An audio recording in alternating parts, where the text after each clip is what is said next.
उनकी बात को सुने। कोरोना का बहाना बना के ये सब चीजें नहीं चलेगी।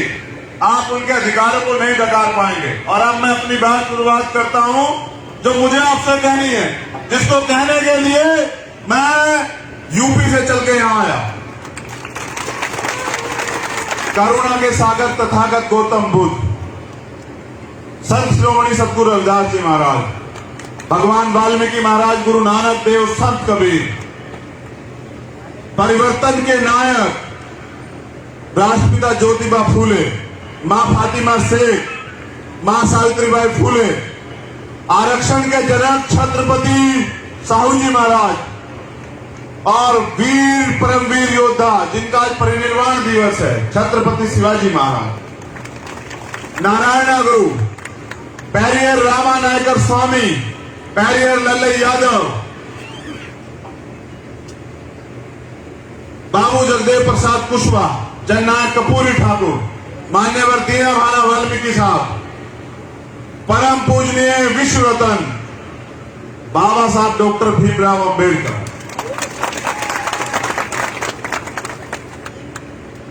वीर शहीद करतार सिंह सराबा, शहीद आजम सरदार भगत सिंह, अशफाक उल्लाह खां, सरदार उधम सिंह, डॉक्टर एपीजे अब्दुल कलाम साहब और मेरे रहबर, मेरे गुरु, मेरे आदर्श मान्यवर साहब श्री काशीराम, आप सभी को नमन करते हुए, उड़ीसा की धरती को नमन करते हुए, यहां की महान जनता, 1848 से चला सामाजिक परिवर्तन का आंदोलन जो राष्ट्रपिता ज्योतिबा फूले के नेतृत्व में चला, जिसको राष्ट्रपिता ज्योतिबा फूले के जाने के बाद बाबा साहब अम्बेडकर ने चलाया, जिसको बाबा साहब अम्बेडकर के जाने के बाद मान्यवर साहब श्री काशीराम ने चलाया और मान्यवर साहब श्री काशीराम के जाने के बाद भीम आर्मी के समर्पित कार्यकर्ताओं ने और देश दुनिया में रहने वाले बहुजन समाज के जिम्मेदार निष्ठावान मिशनरियों ने चलाने का काम किया और जिसको आज सिद्धांतिक रूप से चलाने का मौका मुझे मिला, उस आंदोलन की गरिमा को समझते हुए यहां उपस्थित तमाम जिम्मेदार साथियों, ये भारत है, एक लोकतांत्रिक देश। लोकतंत्र की स्थापना इसलिए हुई थी कि जब सरकार बदली, अंग्रेज चले गए और यहां रहने वालों के लोगों के हाथ में सत्ता आ गई, गरीब तो गरीब रह गया, अमीर अमीर रह गया। जिनके पास जमीनें थी, अधिकार थे, वो जमीनों वाले जमीन पे काबिल हो गए, लेकिन जो गरीब था देश का 90% गरीब गरीब रह गया, उसकी सुध नहीं ली किसी ने। तो लोकतंत्र इसलिए बनाया, ताली छोड़ के मेरी बात पे गौर करें, लंबे समय से हम लोग ताली बजा रहे थे आंदोलन में। 70 साल की आजादी में लोकतंत्र संविधान में हम लोगों ने ताली बजाई, झंडे उठाए, मिला हमें कुछ नहीं है। तो ताली छोड़ के मेरी बात पर गौर करें कि लोकतंत्र इसलिए बनाया गया था कि अंतिम व्यक्ति को भी वो अधिकार, वो सुविधाएं मिले जो अमीरों को हैं। और आज मैं यहां देख रहा हूं कि जानबूझ के, सुनिए मेरी बात को गौर से, जानबूझ के गरीबी को बढ़ावा दिया गया। क्यों? क्योंकि अगर हर व्यक्ति आर्थिक रूप से संपन्न हो जाएगा, उसके पेट में जो है रोटी होगी, उसके घर में जो है राशन होगा, तो वो सवाल करेगा, अपना हक मांगेगा, अपना अधिकार मांगेगा, अपने लिए न्याय की लड़ाई लड़ेगा। तो ये जो सरकारें हैं किसी की भी, ये सरकारें चाहती हैं कि गरीब गरीब बना रहा है, वो अगले दिन अगर सोचे भी तो रोटी के लिए सोचे, वो सोचे भी तो अपने बच्चों की पढ़ाई के लिए, फीस के लिए सोचे, वो सोचे भी तो अपने बच्चों के इलाज के लिए सोचे, वो सोचे भी तो मकान बनाने के लिए सोचे। उसके पास इतना पैसा ना पहुंचे कि उसको सुविधाएं मिल जाए, और अगर सुविधाएं मिल जाएंगी तो वो फिर सवाल करेगा, अपने हिस्से के अधिकार मांगेगा, उनके हिस्से के अधिकार आपको ना देने पड़े, इसलिए इनको रोटी में उलझा कर। देखो, हम यहां गुलाम पैदा जरूर हुए होंगे, लेकिन गुलाम मरेंगे नहीं, क्योंकि जिस समाज को गुलामी की आदत पड़ जाती है, जिस समाज को मुफ्त में खाने की आदत पड़ जाती है, जैसे सरकार देती है ना, 2 रुपए किलो चावल, 1 रुपए किलो चावल, 4 रुपए किलो चावल, जिस समाज को मुफ्त में खाने की आदत पड़ जाती है वो समाज कभी क्रांति नहीं कर सकता, और जो समाज क्रांति नहीं कर सकता है वो कभी शासक नहीं बन सकता है, और जो समाज शासक नहीं बनेगा उसको ना न्याय मिलेगा ना अधिकार मिलेगा। और जिस समाज के पास शासक जिम्मेदारी नहीं होगी, शासक वर्ग जो समाज नहीं होगा, उनकी बहन बेटियों के साथ अन्याय अत्याचार जारी रहेगा, उनका सामाजिक बहिष्कार भी होगा, मूछें रखने पे उनकी हत्याएं भी होंगी, घोड़ी पे चढ़ने पे उनको बेइज्जत भी किया जाएगा, आगे बढ़ने पे उनके रास्ते रोके भी जाएंगे, उनको जो तमाम तरह से तड़फाया जाएगा, पिछाड़ा जाएगा। ये उन लोगों के साथ होगा जो शासक वर्ग नहीं होंगे। बाबा साहब अम्बेडकर ने जिस दिन वोट का अधिकार आपको दिलाया ना, 1 वोट 1 बल्ले, राष्ट्रपति की वोट का भी वही कीमत है और आप गरीब आदमी की वोट की भी वही कीमत है, मेरी माँ बहनों की वोट की भी वही वैल्यू है। तो जब उन्होंने वोट का अधिकार दिलाया तो उन्होंने हंसते हुए पता है क्या कहा कि आज मैंने रानी का पेट काट दिया, आज मैंने रानी का पेट चीर दिया है, आज के बाद राजा जो है वो आपकी वोट से तैयार होगा। तो भारत के अंदर और उड़ीसा में 90% बहुजन समाज के लोग, जो SC ST OBC माइनॉरिटी के जो लोग हैं, उनका राज आएगा, मगर राज तो आपका नहीं आया भाई। क्यों नहीं आया? इसलिए नहीं आया क्योंकि राज को छीनने की चेतना आपके अंदर जागरूक नहीं हुई। राज होता क्या? राज होता है इस देश पे आपका हक अधिकार, इस देश के सिस्टम पे आपका हक अधिकार, और वो मांगने से नहीं मिलेगा। आप सोचिए, जो अधिकार आपके छीन गए हैं उनको वापस लेने के लिए आपको आंदोलन करना पड़ता है, कुर्बानी देनी पड़ती है। आप राज व्यवस्था छीनने की बात कर रहे हैं, आप सरकार बनाने की बात कर रहे हैं, इसमें तो तमाम मुसीबतें हैं। ये लोग आपकी हत्याएं भी करेंगे, आप पे झूठे मुकदमे भी करेंगे, आपकी सभाएं भी कैंसिल कराएंगे, आपको पीटेंगे भी। तो मांगने से तो राज नहीं मिलेगा, राज को छीनने के लिए लड़ना पड़ेगा, और लड़ने के लिए भाई पढ़ना पड़ेगा। समझ रहे नहीं समझ रहे हो? पहले अपनी पढ़ाई को मजबूत करो, और पढ़ाई को मजबूत करके इस देश में जो राज व्यवस्था है, जहां गरीब का बेटा भी नेता बन सकता है। क्या तुम में से कोई गरीब का बेटा नेता बना? बताओ, बना या नहीं बना? क्यों नहीं बना? आपका भाई नहीं खड़ा है क्या आपके सामने? ये भी तो आपकी तरह गरीब का बेटा है। देखो सुनो, मेरे पिताजी प्राइमरी स्कूल के हेडमास्टर थे, और उनको नौकरी मिली बाबा साहब के दिए गए आरक्षण से। अगर आरक्षण ना होता तो आज चंद्रशेखर ना होता। तो जब मेरे पिताजी को नौकरी मिली तो उन्होंने अपनी सारी ताकत मुझे पढ़ाने पे लगाई, और जब मैं पढ़ा, मैंने मूवमेंट को जाना, मैंने महापुरुषों का इतिहास पढ़ा, मैंने लाठियां खाई, जेल झेली, लेकिन जब मैंने 16 महीने पहली बार जेल काटी ना, मैं हर एक रात ये जाग के जो है ना सोचा करता था कि मुझे कभी मौका मिलेगा तो मैं ये गुलामी अपने लोग की काट, जड़ से काट दूं मैं गुलामी, जो गुलामी हमारे लोगों पे थोपी गई है, जिस गुलामी की वजह से हमारे लोग आज भी रोटी के मोहताज। देखिए, हर एक दिन मैंने सोच के काटा कि मैं मौत से नहीं डरता हूं, मैं जेल से नहीं डरता हूं, मैं मुकदमे से नहीं डरता हूं। मैं तो मुख्यमंत्री कहता हूं कि अगर हमारे लोगों पर अत्याचार होगा तो 2 अप्रैल जैसा आंदोलन यहां उड़ीसा में भी कर दूंगा, तुम जेल बंदी करके रखना। क्योंकि मेरे ऊपर जिम्मेदारी ज्यादा है, इसलिए उड़ीसा कम आता हूं। मैं पहली बार उड़ीसा भले आया, लेकिन आखिरी बार नहीं आया हूं। मैं बार उड़ीसा आऊंगा, क्योंकि आज आपने साबित कर दिया कि उड़ीसा के लोग परिवर्तन चाहते हैं। तो जब मैं जेल में था तो रोज ये सोचा करता था कि भाई ये कैसी जिंदगी, जहां ना तो बोलने का अधिकार है, ना ही घूमने का अधिकार है, ना ही चलने का अधिकार है, ना ही जो है वो अधिकार जो संविधान देता है वो अधिकार है। तो भाई ये कैसी जिंदगी, तो गुलामी है। तो मैंने कहा भाई ये गुलामी जो है काटनी, इसके लिए घर घर जाके लोगों को तैयार करना है। तो मैं तो धन्यवाद देता हूं यहाँ की टीम का, हमारे माननीय अध्यक्ष जी और उनके तमाम जिम्मेदार साथी, हमारी महिला नेत्री हमारे इस मंच पे जो बैठे जिम्मेदार लोग हैं, मैं उन सबका धन्यवाद देता हूं कि उनकी मेहनत की वजह से उड़ीसा में आने का मुझे मौका मिला। अब मैं आपको बताता हूं लोकतंत्र होता क्या है, राज व्यवस्था में क्या क्या गारंटी जो है आपकी है। मेरी बात को गौर से सुनना अध्यक्ष जी आपकी।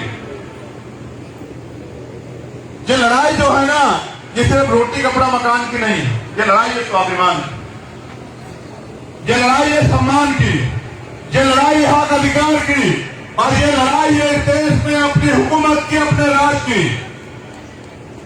बाबा साहब अम्बेडकर ने संविधान के अंदर आपको 8 चीजों की गारंटी दी, याद रखना मेरी बात को। और यहां सरकार के लोग भी हैं, मैं तो जानता हूं आईबी के लोग भी होंगे, इंटेलिजेंस के लोग भी होंगे, LIU के लोग भी होंगे। 8 चीजों की गारंटी जो है ना, मीडिया के लोग भी हैं, सरकार देती है।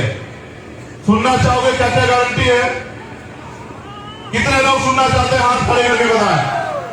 चलो सुनो फिर।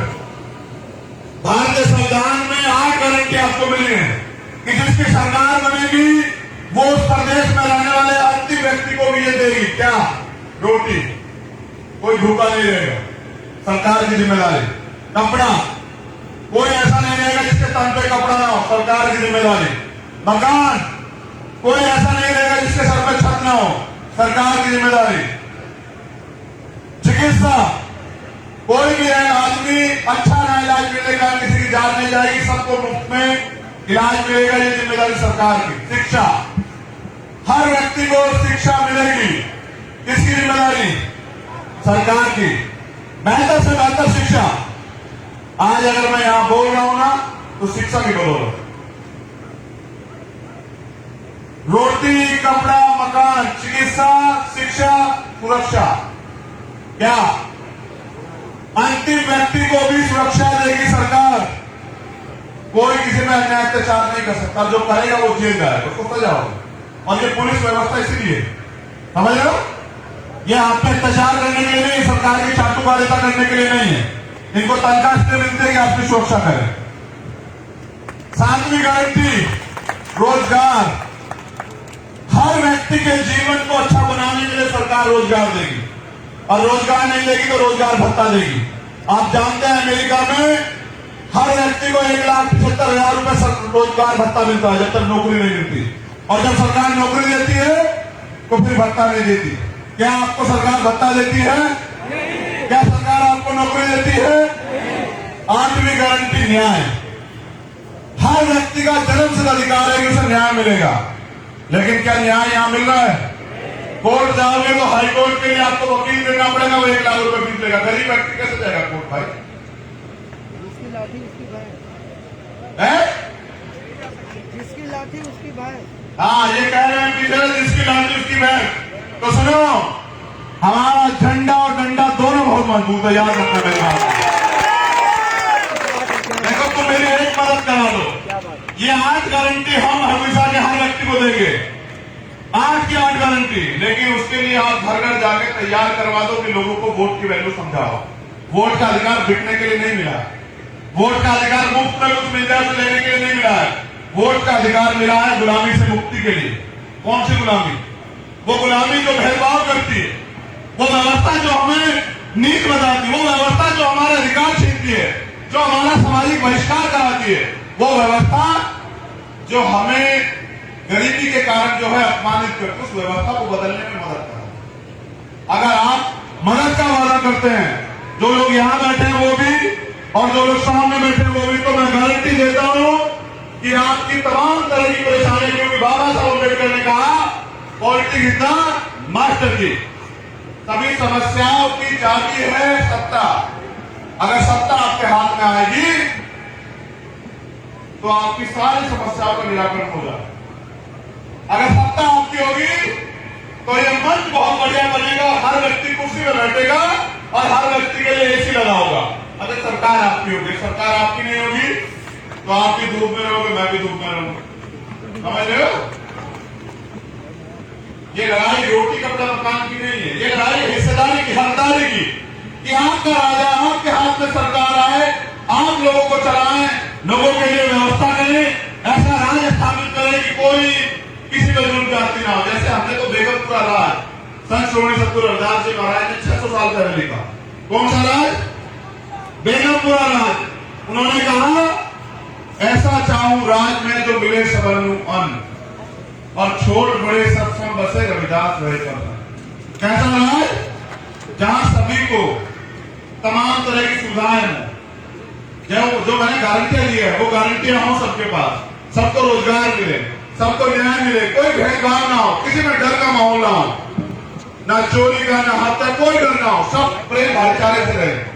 लेकिन सुनो, कमजोर और ताकतवर में कभी समझौता नहीं होता। जो लोग ताकतवर है वो कभी आपको इंसान नहीं मानेंगे, और आप अपने अगर आपको इंसान बना के रखना चाहते हैं तो इनसे सत्ता छीन लो, अपने हिस्से की सत्ता जो है इनसे छीन लो, और छीन के जो है अपने गरीब लोगों के कदमों में डाल दो।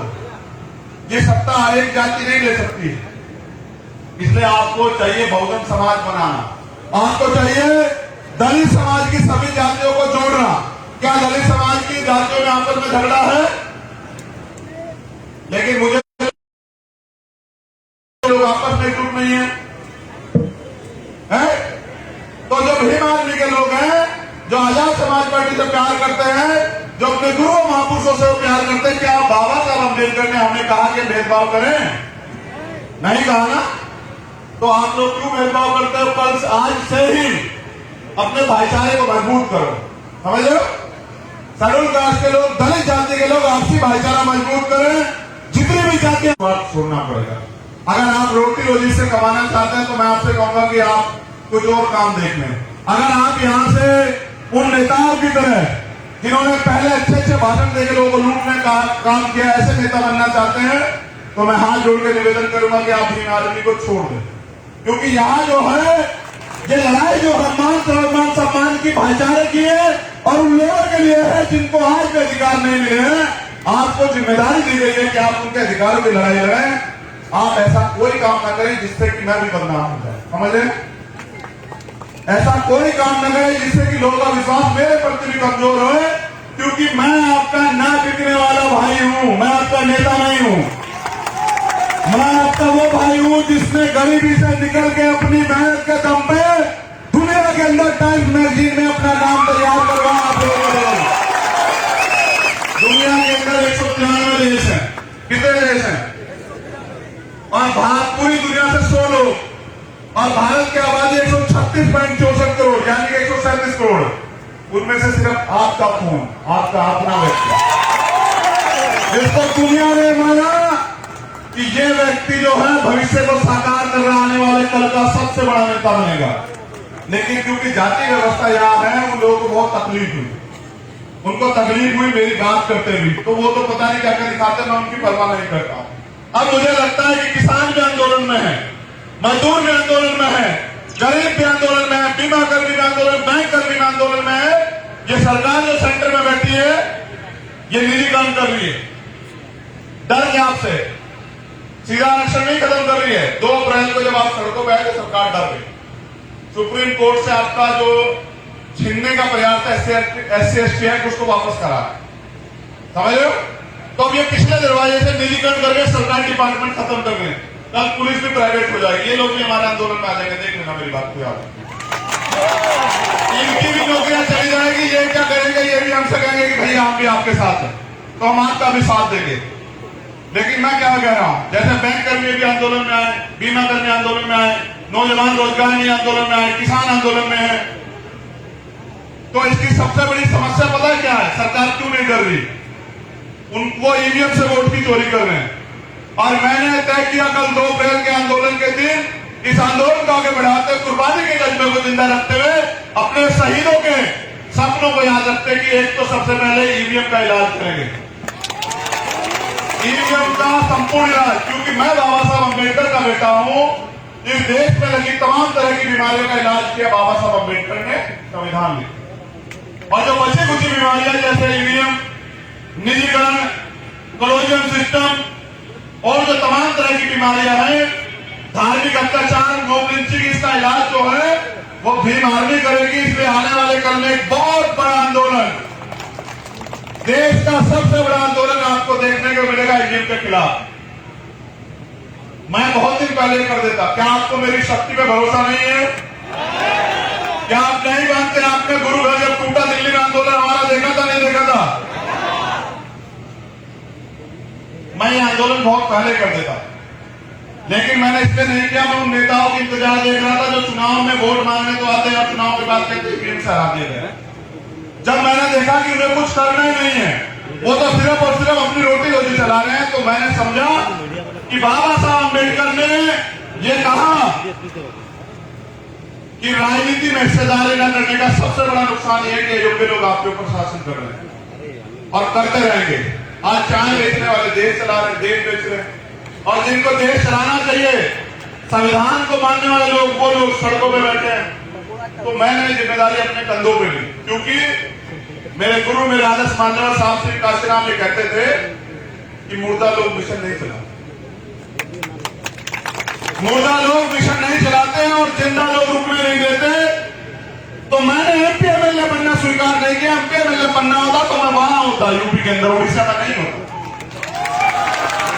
मैंने तय किया कि मैं मान्यवर काशीराम साहब के सिद्धांतों पर चल के, आदर्शों पर चल के पूरे देश में घूम घूम के वंचित वर्ग के लोगों को इकट्ठा करूंगा, उनके अंदर राजनीतिक चेतना जागरूक करूंगा, और रिक्शा चलाने वाला, साइकिल चलाने वाला, मजदूरी करने वाला, भट्टे में काम करने वाला, साहूकार के यहाँ नौकरी करने वाला हर एक व्यक्ति जो है सोचेगा कि किस तरह हम राज नामने देश हमें।